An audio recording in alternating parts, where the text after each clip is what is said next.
Ladies and gentlemen, thank you for tuning in to this week's edition of Stop, Look, and Listen. I'm your host, LeTroy Gardner. This week, we have a filmmaker, actor, musician. Oh, he does it all. I mean, Yes. 19 years old? 18. 18 Yeah. years old. Um, just recently released his first feature film, The Yep. Wanted. We have Austen Hamel. Welcome to the show, Austin. Thank you for having me. Oh, no problem, man. Yeah, so wow.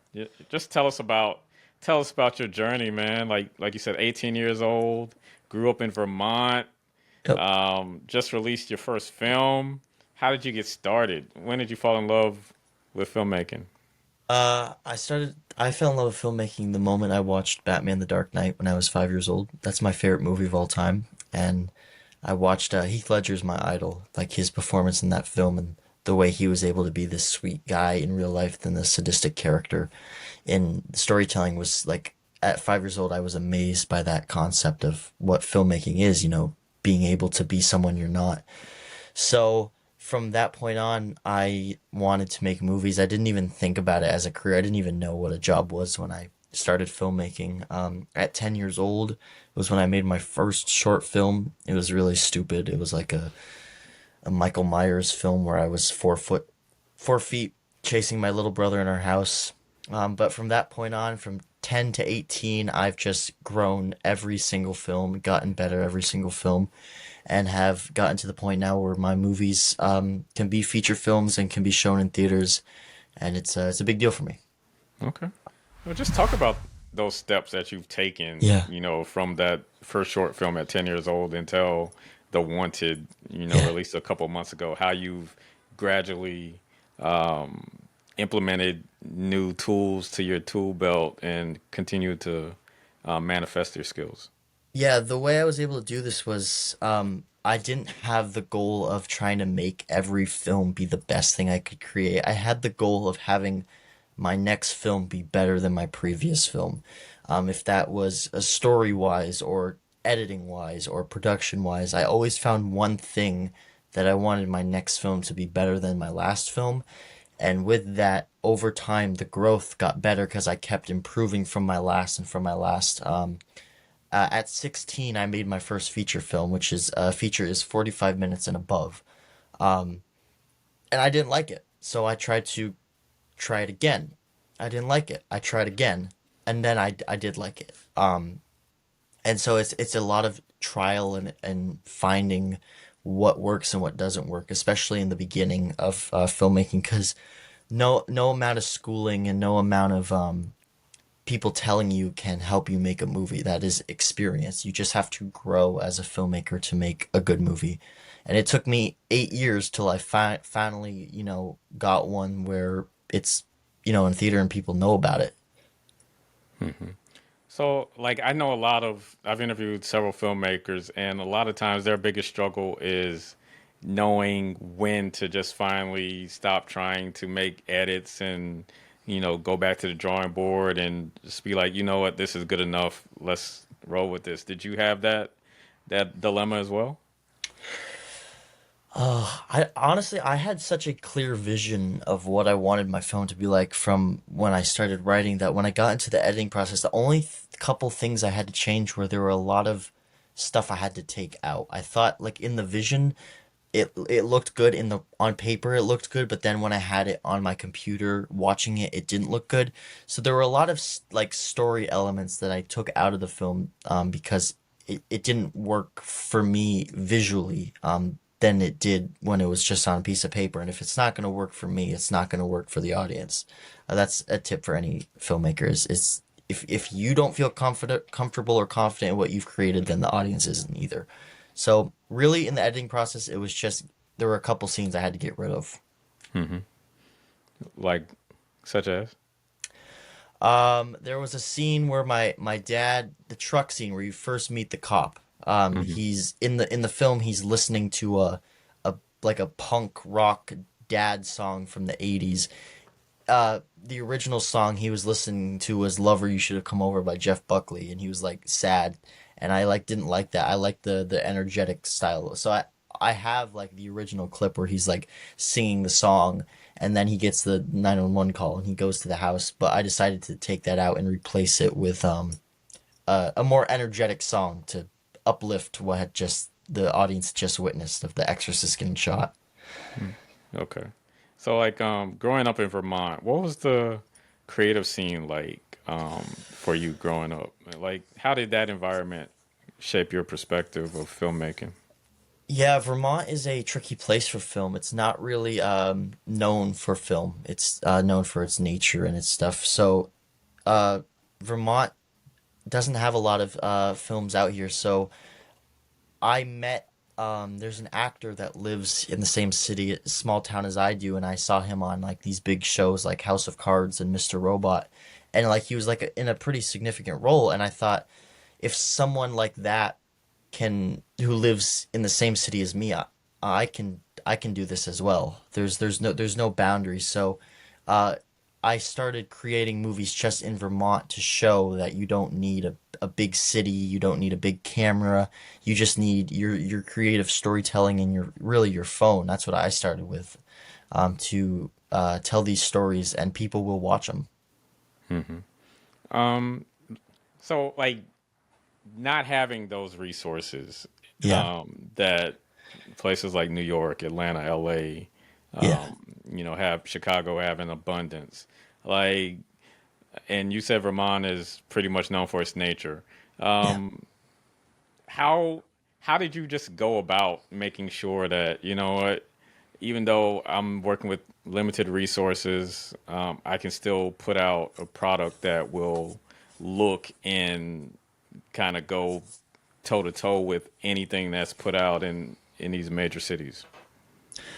I just had to be confident with what I was creating. You know, you have to use your resources to your advantage. Vermont is a very beautiful place. I have a drone, so I was able to get very beautiful shots. And I think one of the things that The Wanted has been praised for is its beautiful cinematography with the drone shots and the beautiful scenery that Vermont gives. You can't use the struggles that come with living here as an excuse. You got to use it as a motivator. You got to find different ways to make this work. You know, trying is better than not trying. So there were a lot of struggles in Vermont. You know, it's not going to be flashy. You know, I'm not going to have a bunch of A-list actors. I'm not going to, and like all that, but I used that to my advantage. I found people that were close to me that could make the film more intimate and emotional because they know me as the director and they know the story because it's me. All right, so like what was the spark that started the Wanted, like Yeah. creating it? I was getting ready to make my next film and I wasn't really sure what it was going to be. And I remember it was January 2025. So I was graduating high school, going to college, in that year. And I was really scared of leaving my brother. My brother was like the biggest fear factor about that.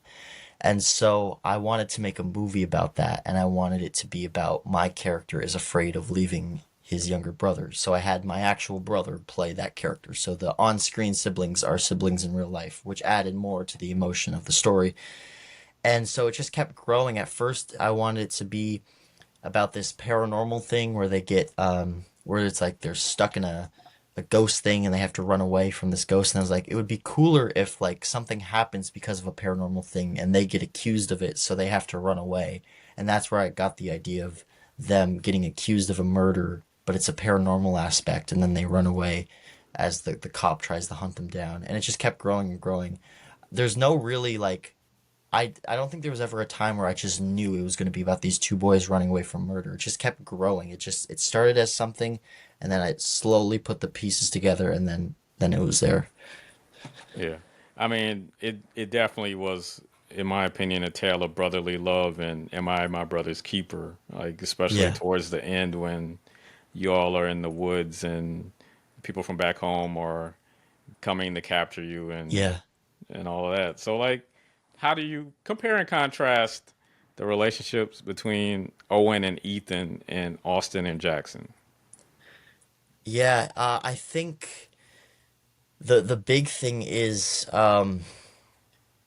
It's very real. First off, the hotel scene where I'm yelling at his face, like it wasn't fair that I was that I the one person that stayed for me, I have to leave, was a very real scene.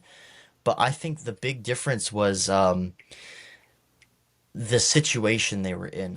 I was just going to college. I was like, that was scary, but them, their lives were on the line. Like that added way more tension, and that's kind of why I wanted this emotional story to be a thriller or a horror film, because I wanted the stakes to feel higher. Why he's scared. I feel like the emotion of him leaving for college is a story enough, but adding that little they're on the run for something they believe they didn't do adds more to the story that is being told. The raw emotional story of I'm afraid to leave my brother.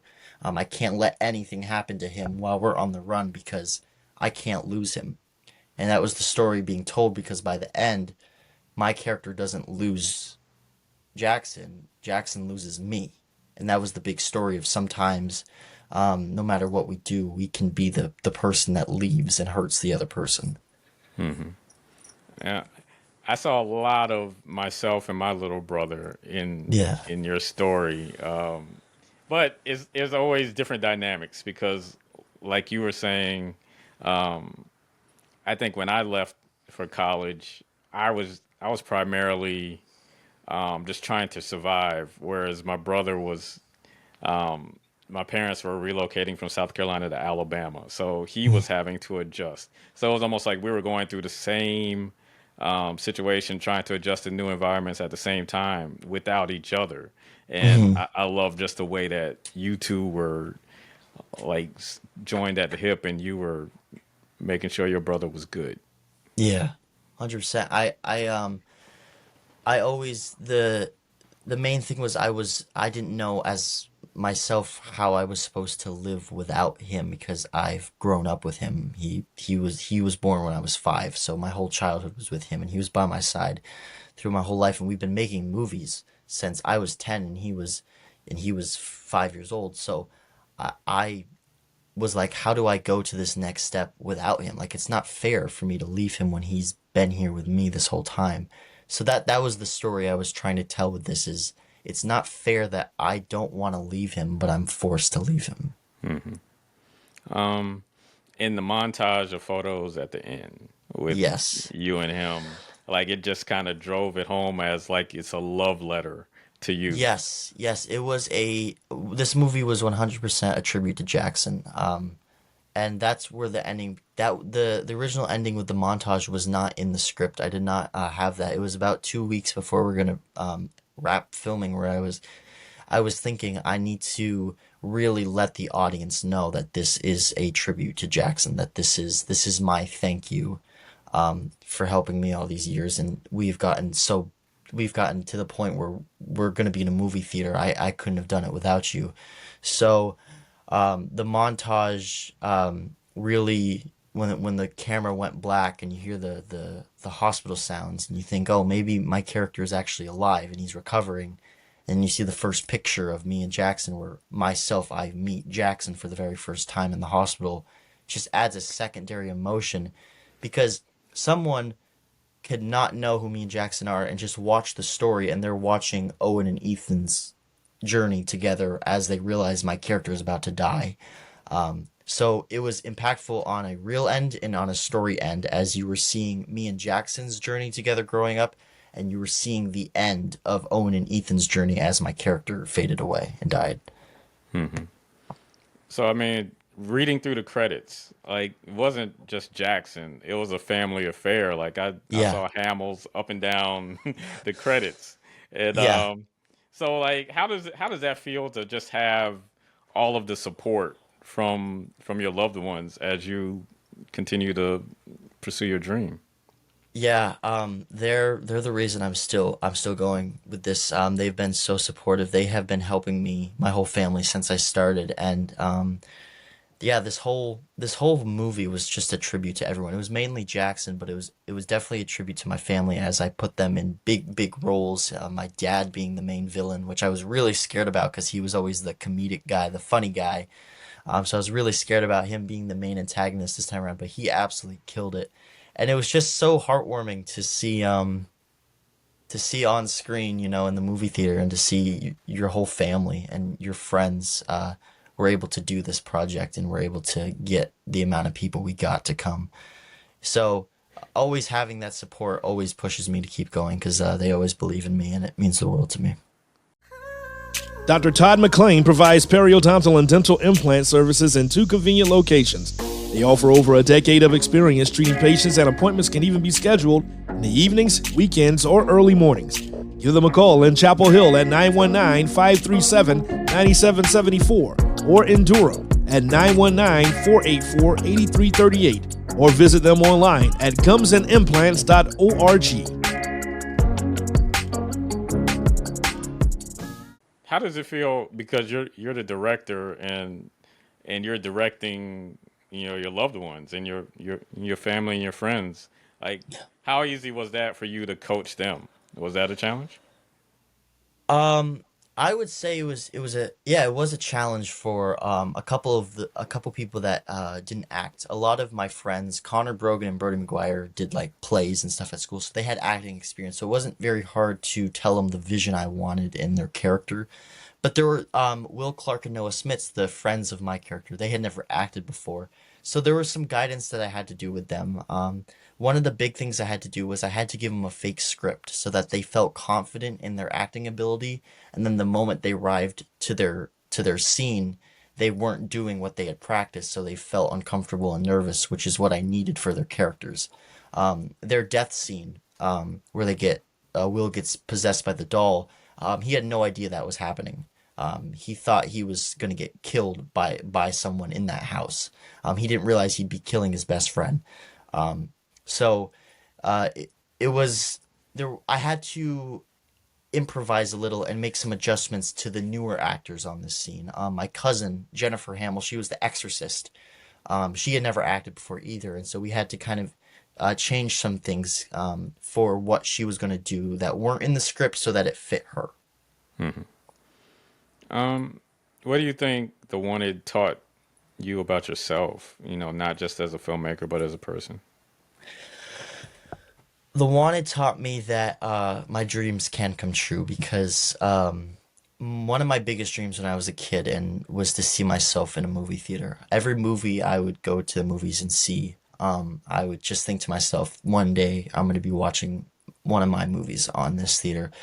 And it was really cool. The week before, or 2 weeks before the movie premiered, we went to Essex Cinemas to see Fantastic Four, and we were sat in the theater where our movie would eventually be played in. And so that was very cool to see that all this 8 years of work, The Wanted was kind of the payoff. The Wanted was like you worked really hard independently to make your name heard, and here's the gift, allowing your one of your many dreams to come true of seeing yourself in the movie theater.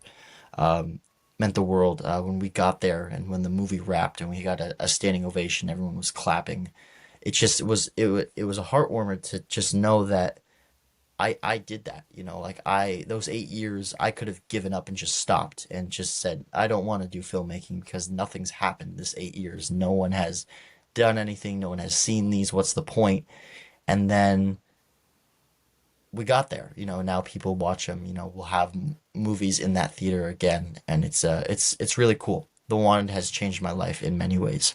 And sometimes you need that validation to show Yeah, that the work that I put in, the grind, the short films, from 10 to 16, 17 that prepared me for this moment, was well worth the investment. one So hundred like, percent. like kudos to you, man. Thank you. Yep. So like you had your hands all throughout the Wanted. Like I said, directing, acting, writing, Yeah. um, doing some music. Like from a creative perspective, how did you balance um, all of those responsibilities? Yeah, it was really stressful doing all of it. And I think the main thing was I was just so passionate about this project that there was nothing that was gonna stop this project from not happening. I refused to go out and hang out with like for January to August, like I don't think I barely hung out with any of my friends. Like I was so locked in on this project to the point where I was giving if I wasn't at school or at work, I was giving my 100% attention to this project. And that's kind of why I was able to I think be able to do all these. I feel like if I was not getting my priorities straight, not focusing on my acting, not focusing on making the soundtrack, I wouldn't have been able to make them as stand out as much as they are. But it was stressful. Like I literally didn't do anything. It was work, school. It was school work project, and that was my life from January to August, and it was a lot. But that payoff, August 11th in the theater, that was worth everything because the pressure was on me to. People were traveling an hour, 2 hours max to come see this movie. I needed to make sure they knew it was worth their time. So even though it sucked when in the process of like seeing all my friends hanging out with each other and seeing everything that everyone's doing in my town having a fun time and I'm in my room working on this project, it was demoting at the time, but then the reception I got on August 11th made all of it worth it. Well, I mean, discipline, like as you continue to go through college and young adulthood, discipline is a trait that will just allow you to skyrocket to the moon. Yeah. When uh, when your friends are out partying and drinking and you're staying in your dorm room working on a script or editing, Yeah. like you will see the fruits of your labor. Yeah. It's worth it. All the nights where I didn't go out like questioning why didn't I? I could have such a fun time right now was all worth it. That moment I saw myself on that theater. So in the movie, um, you the characters, you and your brother, go to New York City, and Yes. the big Yeah. city of dreams. Oh yeah. Um, but you're also planning to move to New York in real life. Yeah. So like, what's the motivation behind that? New York City is my dream place to live. And going to New York City to film The Wanted was actually my first time being there. It was my graduation gift was to go to New York City and film. And it was just so vibrant and it was so alive. Every person there had a story to tell, and everyone was so different. And that's what I thrive to be like. You know, I don't want to fit in with everyone. I want to be different. I want my voice to be heard, my opinions to be accepted. And everyone there, you know, it's New York City. You know, there's a lot of shady stuff that happens there, but everyone there was just so different, and I love that. And I live in Vermont, so I only see trees. To see those big buildings, like, and to like, it didn't feel real. It didn't feel like this was like a real place. It just felt like you see it on TV and on movies and on the news, and then you're actually there. You're like, this is a real place, and this is so beautiful. So I want to be there. That's my dream location to live to start my life. Um, and yeah, I want to live there, work hard to get there, and make films there. Okay. What other stories are you looking to tell? I'm looking to tell real personal stories. I think the movies that have impacted me the most are the stories that you feel a real connection to. If there's a character or there's a plot line where you say, I see myself in that, that's the story I want to tell. The Wanted, even though on the outside it was like a thriller horror film, on the inside it was a family film about two brothers, and I think a lot of people can connect to the story. A lot of people in that theater were also going to college and were leaving family members, so they could also relate to that story. So I want to tell stories that give you that thrill and excitingness of what movies should give you, while telling real emotional stories where you get out of that theater and you're like, wow, that really impacted me, or I felt something with that. And I really want people to feel how I feel when I'm writing the films.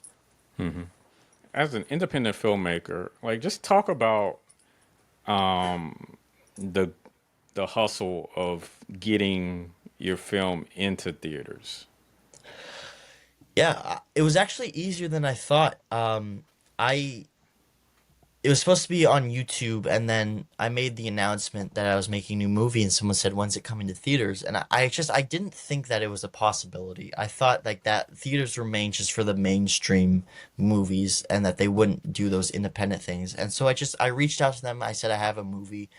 I would love it if I could premiere it. And they said yes. And we figured out the pricing and stuff.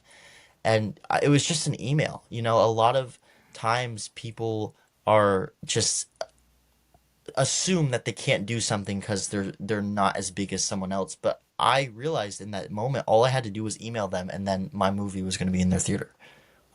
So for a lot of filmmakers, if they're like feeling jealous or are like feeling down that they aren't where they need to be to like all these big movies, last last October, October 2024, I had no idea what I was doing with film. I had no um, path of if I wanted to be a filmmaker or not. I was like, I didn't think that I could do it. And then just a year later, I have it in a movie theater. So it's just if you believe you can do it, do it. And a lot of times it's your brain saying you can't do it when you really could. I thought the whole time I couldn't get a movie in a movie theater. I had to wait till I was big. I could have done it the minute I first started. So for like other young filmmakers, like who might feel stuck or intimidated, or just be like, you know what, there's no way I can enter this world. I'm not near Hollywood. I'm not in New York City. Like, give them some words of advice to help them push forward. Um, you have a path, and if you believe that filmmaking is your path, then go down it no matter how hard it gets. Life is hard no matter what. So if you choose the path that you want to go down, you will have a happier and successful life. We had the college conversation. I'm gonna say it right here. I dropped out. I'm no longer in college because I didn't like that path. I didn't like the constant partying that I was surrounded by, and the environment that college gave me. I felt like it was slowing me down. So I left, and I am in a much better path. I'm going down a much better path. I just won a film festival yesterday for The Wanted. And so, you know, you're going to run into little detours and little parts that you're not sure. And the moment you feel like you're not going down the right path, you need to leave and go the right path. Dropping out was really scary, like, because it's such a expected that once you graduate high school, you go to college. And when I made the decision that I don't like this environment that I'm in, this is really not going to help me in the long run because really how to become a director is you need experience. And I'm just here taking math classes and English classes and the constant drinking and the partying that happens around me. I realized this is going to slow me down and this is going to be a waste of an investment and money, and I left and I'm now going down my path that I continued with The Wanted. So go the path you want to go. Don't listen to what anyone else says, and if you feel stuck, go down the path you want and get out of where you are. Well said. Do you learn more from your wins or your losses?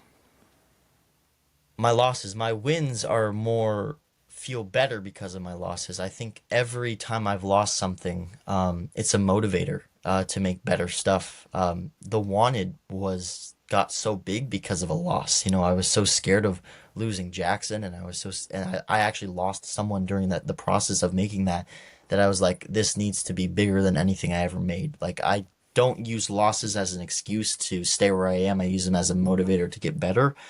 And so I think every time I lost something, it has helped me know that I am going to get better and I'm going to push to get better. So if you lose, just know that that is going to push you to be even better. Like it's up to you to determine if you want your loss to be an excuse or to be a motivator. If you can accept that you lost something and you want to get better, you will get better.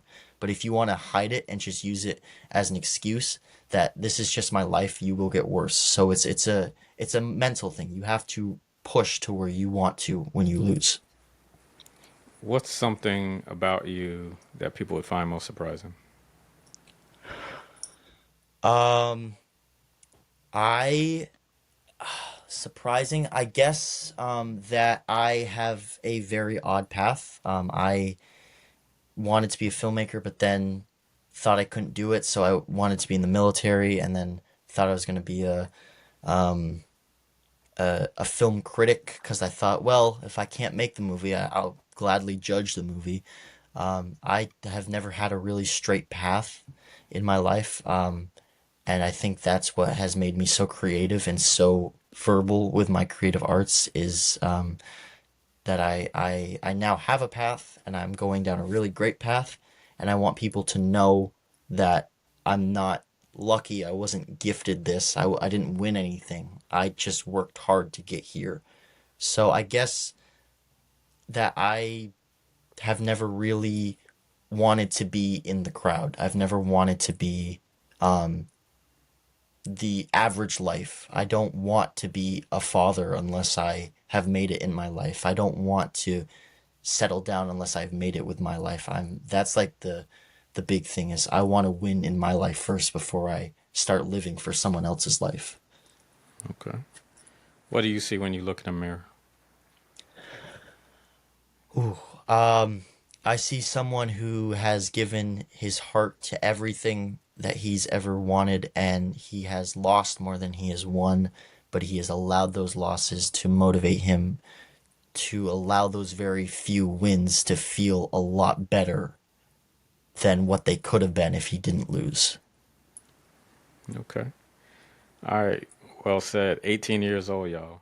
Yeah. Yeah. So we have the Wanted Part 2 coming in 2026. 2026, The Wanted Part 2, back in Essex and on YouTube. Okay. So what else is next for you besides Wanted Part 1 and 2? Well, The Wanted Part 1 is currently in film festivals. We just won one yesterday, and we're in the finals for another one. And we're just networking. We're meeting people, meeting creative creators that want to, are just as passionate as me. Because it's not a one-man show anymore, you know. I really want to meet creative musicians so I can be a creative director. You know, I want to meet other people so that I'm not doing everything. So I can promise that The Wanted Part 2, you will meet a lot of more creative people, and you won't just see Austen Hamel, Austen Hamel, Austen Hamel. You'll see a whole list of creative people. And what's the ballpark date for us to expect it? I can't say that yet. I don't want to. Sometime Rush the creative process. summer of 2026 is when I would like it to be released. Probably towards the end of the summer. Okay. All right. Cool. So just plug where we can find you, where we can watch the Wanted Part 1. Just follow how we can follow all of the moving and shaking you got going on. Yeah, if you'd like to watch The Wanted Part 1 and any of my other films, you can go to YouTube and type in Hamel Films, Hamel Films. And then if you want to see my personal journey of me creating this stuff, you can go to my Instagram, Austen Hamel, and my film Instagram account, Hamel Films.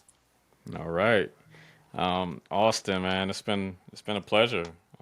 I love the energy. I love the maturity, man. Thank 18 you. years old, like just for you to at 10 have a pretty clear idea of what you wanted to do. Well, at 5, since you Yeah, said at yeah, 5 you fell in love with Heath Ledger's role in Batman. yeah. Just for you to just forge your path and know that if this is a distraction, then I need to remove myself from this environment and just continuing to push forward and just to see your film in the theaters. Like you have you have done well Thank already. you. Thank you. So yeah, like you said, watch the film The Wanted Part 1 on his YouTube channel, Hamel Films. And I'm looking forward to part 2. Thank you So so much. so you can come back again I'd when love to. that's I'd love ready to to release. start promoting that during the summer. Get it back on here. That'd be sick. All right, yeah, looking forward to it. So for Stop, Look, and Listen, I'm LeTroy Gardner. See you next week. Peace and blessings.